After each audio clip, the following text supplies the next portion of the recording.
ఇంకొక వీడియో చూసిన, అంటే అందులో కామెంట్ బాక్స్ అనేది ఆఫ్ అయి ఉంటది. అక్కడ ఏమంటున్నానంటే కిచెన్ లో వచ్చేసి ఆరెంజ్ కలర్ ఉండాలంట. ఆరెంజ్ కలర్ ఉండాలి. ఎందుకు ఆరెంజ్ కలర్ ఉండాలి? ఫైర్ అంటే ఆగ్నేయంలో ఫైర్ ఉంటది కాబట్టి ఫైర్ కలర్ ఏంది? ఆరెంజ్. లైట్ గ్రీన్ వస్తుంది, లైట్ బ్లూ వస్తుంది కాబట్టి ఆరెంజ్, గ్రీన్, బ్లూ ఉండాలంట. So kitchen law. So and మన వాటర్ వచ్చేసి ఏంటి? దాని కలర్లెస్.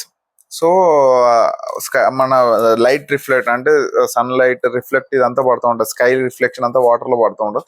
లైట్ బ్లూ వేసుకోవాలంట. అంటే ఈశాన్యం ఏరియాకి వచ్చేటప్పుడు లైట్ బ్లూ వేసుకోవాలంట. సో ఇలా డిఫరెంట్ డిఫరెంట్ చెప్తున్నారు, ఎవరికి నచ్చినట్టు వాళ్ళు చెప్తున్నారండి. ఫేక్ వాళ్ళని నమ్మకండి. మనము రియల్ వాస్తు ఉన్నప్పుడు కలర్స్ అనేటివి లేవు. ఈ మధ్యలో వచ్చినాయి. అంటే మన పూర్వకాలంలో వెళ్ళినప్పుడు ఏంది కలర్స్ ఉండేనా, మొత్తం అద్దెటోళ్ళు.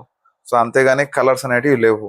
సో వీళ్ళు వచ్చేసి డిఫరెంట్ వాళ్ళు ఓన్ గా క్రియేట్ చేసుకొని 50-60 వేలు ఫీజు తీసుకొని మొత్తం ఫేక్ చేస్తున్నారు.